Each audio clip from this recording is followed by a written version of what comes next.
Subject: Creative Arts Grade 5. Strand 1.0 Creating and Execution. Substrand 1.2 Football. Objectives: By the end of the substrand, the learner should be able to A. Execute the skills of kicking, stopping, and goalkeeping used in football. B. Cast marking cones using papier-mâché. C. Decorate t-shirts using tie and dye technique. D. Paint a still life composition based on a PCI theme using wash technique. E. Enjoy playing a mini game of football in a field marked using colored cones. What is football?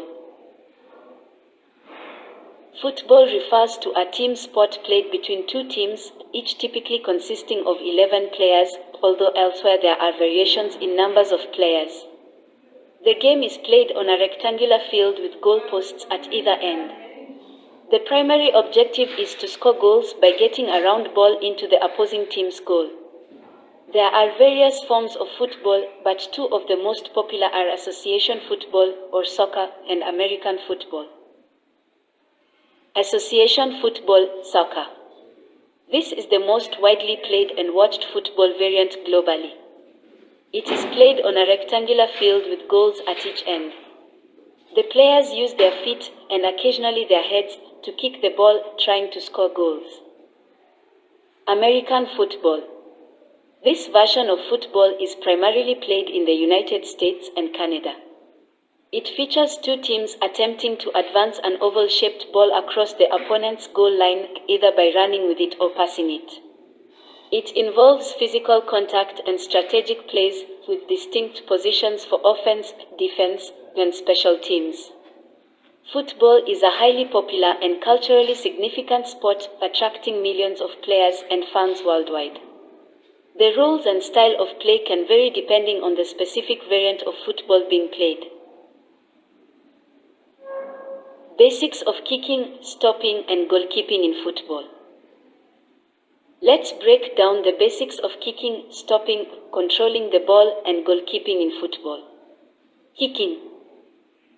1. In-step drive, shooting. A. Stand with your non-kicking foot beside the ball.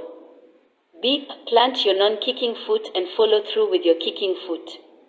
C. Strike the ball with the instep, the laces part, for power and accuracy. 2. Passing. A. Approach the ball at a slight angle. B. Use the inside of your foot to make contact with the center of the ball. C. Follow through with your kicking foot to control the direction and power of the pass. 3. Dribbling. A. Use the inside and outside of your foot to control the ball while moving. B. Keep the ball close to your feet for better control. C. Change direction quickly by using quick touches. The skill of stopping a ball. Stopping a ball in football, also known as receiving or trapping, is a fundamental skill that players need to master for better control and playmaking. Here are some tips on how to effectively stop a ball. 1. Use the inside of the foot. The inside of the foot is the most common and safest surface to use when stopping the ball. Angle your foot downward slightly to create a surface that naturally cushions the ball upon contact. 2. Stay relaxed. Keep your body relaxed and flexible, especially your ankle. Tensing up can make it harder to control the ball. 3. Anticipate the ball's path. Read the trajectory and speed of the incoming ball early. Position yourself accordingly to be in the optimal receiving spot. 4. Cushion the ball. As the ball approaches, allow it to come to you rather than trying to meet it aggressively. Absorb the impact by slightly bending your knees and ankles upon contact. 5. Soft touch. Aim for a soft, controlled touch to deaden the ball's momentum. 7. Body position. Position your body between the ball and any opponents to shield it and create space. Use your body as a shield to prevent defenders from easily stealing the ball. 8. Practice both feet. Develop the ability to receive the ball with both feet. This makes you a more versatile and unpredictable player. 9. Fast touch. A good fast touch sets you up for the next move. Practice taking a directional fast touch to quickly move the ball into open space. 10. Recovery after reception. Be ready to move or pass the ball immediately after receiving it. This keeps the game flowing and prevents opponents from closing you down. 11. Use other surfaces. In certain situations, using other surfaces like the instep, thigh, or chest may be necessary. Practice using various parts of your body for different scenarios. 12. Repetition and drills. Regularly practice trapping the ball with various parts of your body in different situations to build muscle memory and improve your touch. Remember, mastering the skill of stopping a ball takes time and consistent practice. Regular drills and game-like situations will help you become more confident and effective in controlling the ball during matches. Goalkeeping skills in football. Goalkeeping in football is a specialized position that requires a unique set of skills. A goalkeeper is the last line of defense and plays a crucial role in a team's success. Here are some key goalkeeping skills. 1. Shot stopping. The ability to make saves from various distances and angles. Proper positioning and quick reflexes are essential. 2. Positioning. Maintaining the right position in the goal, adjusting based on the ball's location and the game situation. Cutting down angles and making yourself big to reduce the goal scoring opportunities for the striker. 3. Handling. Securely catching or parrying shots to control the ball and prevent rebounds. Knowing when to catch and when to deflect based on the shot's power and proximity. 4. Distribution. Accurate and quick distribution of the ball through throws or kicks. Initiating counterattacks and starting the team's build-up play. 5. Communication. Constantly communicating with the defenders to organize the defensive line. Providing instructions, warnings, and encouragement to keep the team organized. 6. Aerial ability. Dominating the penalty area during aerial duels. Commanding the box during crosses and set pieces. 7. One-on-one situations. Confidence and composure when facing attackers in one-on-one situations. Knowing when to rush out to challenge and when to stay on the goal line. 8. Decision making.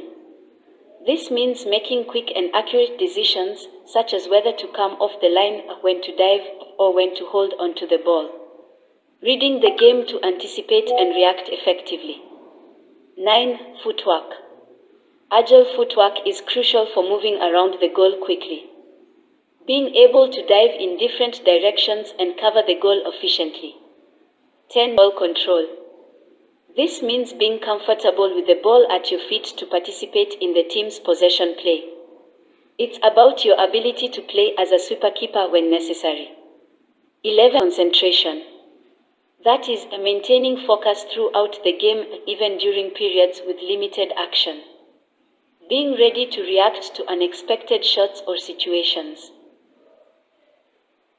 12. Staying calm under pressure. It means handling high-pressure situations with composure. Recovering quickly from mistakes and maintaining a positive mindset. Goalkeeping is a specialized position, and continuous training, match experience, and mental resilience are crucial for a goalkeeper's success. Casting marking cones using papier-mâché. Steps. 1. Prepare the work area. Cover your work surface with plastic wrap or an old tablecloth to protect it from the papier-mâché. 2. Inflate balloons. Inflate balloons to the desired size for your marking cones. Keep in mind the typical size of commercial cones used in football training. 3. Create papier-mâché paste. In a mixing bowl, mix equal parts of flour and water to create a smooth papier-mâché paste. The consistency should be similar to pancake batter. 4. Cut newspaper strips. Tear newspapers into long strips about 1 to 2 inches wide. 5. Dip strips in paste. Dip the newspaper strips into the papier-mâché paste, ensuring each strip is fully coated. 6. Apply strips to balloons. Place the coated newspaper strips onto the inflated balloons, covering them completely. Overlap the strips to create a sturdy structure. 7. Repeat layers. Apply multiple layers, usually 3 to 5 layers, of papier-mâché, allowing each layer to dry before adding the next one. This ensures strength and durability. 8. Let it dry. Allow the papier-mâché cones to dry completely. This may take a day or two, depending on the thickness of the layers and the humidity. 9. Pop balloons and remove. Once the papier-mâché is completely dry, pop the balloons and carefully remove them from the inside of the cones. 10. Paint, and this is optional. If you want to add color or markings to your cones, you can paint them using acrylic paint. Allow the paint to dry completely. 11. Seal, and this is optional. For added durability, you can seal the cones with a clear sealant or varnish. 12. Use for marking. Your homemade papier-mâché marking cones are now ready to use in football training sessions. Arrange them on the field as needed for drills and exercises. Remember that these homemade cones may not be as durable as commercial ones, especially in wet conditions. However, they are a fun and affordable option for training purposes. Adjust the size and quantity of the cones based on your specific training needs. How to decorate t-shirts using tie and dye. Tie-dyeing is a popular and creative technique for decorating t-shirts. It involves tying or binding sections of the fabric before applying dye, resulting in unique and vibrant patterns. Here's a step-by-step guide on how to decorate t-shirts using the tie and dye technique. Materials needed. 1. Plain white t-shirt or any light-colored cotton shirt. 2. Fabric dye in various colors. 3. Rubber bands. 4. Plastic squeeze bottles or spray bottles for dye application. 5. Plastic table cover or garbage bags to protect your work surface. 6. Plastic gloves. 7. Plastic bags or plastic wrap. 8. Plastic or metal containers for mixing dye. 9. Water. 10. Plastic squeeze bottles for water. Optional. 11. Plastic apron. Optional. Steps. 1. Prepare the work area. Cover your work surface with a plastic table cover or garbage bags to protect it from dye. Wear old clothes or a plastic apron to avoid staining. 2. Wash and dampen the shirt. Wash the t-shirt to remove any sizing or finishes that may interfere with dye absorption. Leave the shirt damp, as it helps the dye to spread and blend more effectively. 3. Folding and tying. Lay the damp shirt flat on the work surface. Choose a tie-dye folding technique. Bullseye. Pinch the center of the fabric and twist it into a spiral. Secure with rubber bands. Accordion. Fold the shirt like an accordion and secure with rubber bands at intervals. Random bunching. Scrunch the fabric randomly and secure with rubber bands. 4. Mixing dye. Follow the instructions on the dye packaging to mix the dye in plastic or metal containers. Prepare different colors if you want a multicolored design. 5. Apply dye. Apply the dye to the tied sections of the shirt using plastic squeeze bottles or spray bottles. Be creative with your color choices. 6. Wrap in plastic. Once the dye is applied, place the tied shirt in a plastic bag or wrap it with plastic wrap. This helps to keep the shirt moist and allows the dye to set. 7. Let it set. Allow the tied and dyed shirt to set for at least 6 to 8 hours or as per the dye instructions. The longer it sets, the more vibrant the colors will be. 8. Rinse. Rinse the shirt under cold water until the water runs clear. Remove the rubber bands and continue rinsing. 9. Wash separately. Wash the shirt separately in cold water using a mild detergent. This helps to remove excess dye. 10. Dry. Dry the tie-dyed shirt in the sun or using a dryer. Once dry, your unique tie-dye design is complete. Feel free to experiment with different folding and tying techniques, color combinations, and patterns to create your personalized tie-dye t-shirts. It's a fun and expressive way to add a touch of creativity to your wardrobe. How to paint a still life composition based on a PCI theme using wash technique. Creating a still life composition based on a personal, social, and cultural identity (PCI) theme and using the wash technique can result in a beautiful and meaningful piece of art. The wash technique involves applying a translucent layer of diluted paint to achieve subtle gradations of color. Here's a step-by-step guide. Materials needed: watercolor paper or canvas board, watercolor paints, brushes, round brushes for details, flat brushes for washes, palette for mixing colors, a water container, pencil, still life objects related to your PCI theme, natural light or a lamp for proper lighting. Steps. 1. Choose your PCI theme. Decide on a theme that reflects your personal, social, and cultural identity. This could include objects, symbols, or elements that have personal significance. 2. Set up your still life. Arrange the chosen objects in an aesthetically pleasing composition. Consider the lighting to create interesting shadows and highlights. 3. Sketch the composition. Lightly sketch the still life composition on your watercolor paper or canvas using a pencil. Focus on the basic shapes and proportions. 4. Mix wash colors. Choose a limited color palette that aligns with your PCI theme. Mix washes by diluting your watercolor paints with water. Create different tones by adjusting the water-to-paint ratio. 5. Apply the background washing. Start with the background. Using a flat brush, apply a thin and even wash of a light color. Allow it to dry completely. 6. Build wash layers. Begin with the lightest tones in your still life objects. Apply a light wash to establish the basic color. Gradually build up layers, allowing each layer to dry before adding the next. This technique creates a sense of depth and dimension. 7. Add details. Once the washes are dry, use smaller brushes to add details to your still life. Define the shapes, shadows, and highlights. Consider incorporating elements related to your PCI theme, adding symbolic details that carry personal meaning.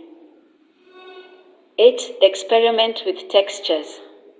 Use different brush strokes and techniques to create textures. Experiment with dry brushing, stippling, or splattering to add interest to certain areas. 9. Refine and adjust.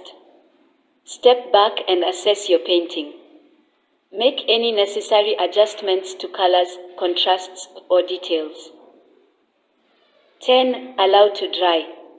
Ensure the entire painting is thoroughly dry before handling or framing. 11. Sign and title. Sign your artwork and consider giving it a title that reflects your PCI theme. 12. Protect and display. If using watercolor paper, consider framing your artwork under glass to protect it. If using canvas, apply a suitable varnish for protection. Remember to enjoy the process and let your personal, social, and cultural identity shine through in your artwork. The wash technique is particularly effective for creating subtle and nuanced paintings with a sense of atmosphere. Playing a mini game of football in a field marked with colored cones can be a fun and dynamic experience. It adds an element of creativity and variety to your game. Here's a guide on how to set up and enjoy a mini football game using colored cones. Materials needed: colored cones of various colors for marking different zones, soccer ball, soccer goals, optional but recommended, bibs or jerseys for team differentiation, whistle, optional for the referee. Steps: 1. Set up the field. Use the colored cones to mark the boundaries and different zones on the field. You can use cones of one color to mark the boundary lines and different colors to indicate special areas, e.g., penalty area, goal area. 2. Define zones. Choose specific zones on the field for different purposes. For example, use one color for the penalty area, another color for the goal area, different colors for the midfield and defensive zones. 3. Goal placement. Set up the soccer goals at each end of the field. Make sure they are appropriately sized for a mini game. 4. Team formation. Divide players into 2 teams and provide them with bibs or jerseys to differentiate between teams. 5. Game rules. Establish the rules for the mini game. For example, set a specific time limit for the game. Decide on the number of players on each team. Enforce basic football rules such as fouls, throw-ins, and goal kicks. 6. Special cone challenges. Incorporate special challenges based on the colored cones. For example, players must dribble the ball through a certain colored zone to score a goal. A specific color could indicate a bonus point if a goal is scored from within that zone. 7. Rotating zones. To keep the game dynamic, consider rotating the colored zones after a certain period. This adds variety to the gameplay. 8. Encourage creativity. Use the colored cones to encourage creativity and strategic play. Players can use the different zones for specific tactics, and the colored markers add an extra layer of visual interest. 9. Referee or self-policing. Decide whether you want to have a referee or if the game will be self-policing. A referee can enforce rules and ensure fair play. 10. Enjoy the game. Play and enjoy the mini game. Emphasize good sportsmanship, teamwork, and creativity. 11. Debrief. After the game, have a brief discussion about what worked well and what could be improved. Encourage feedback and suggestions for future mini games. Playing football with colored cones adds an element of excitement and strategy to the game. It's a great way to enhance traditional football gameplay and make it more engaging for players of all ages. The end. Thank you.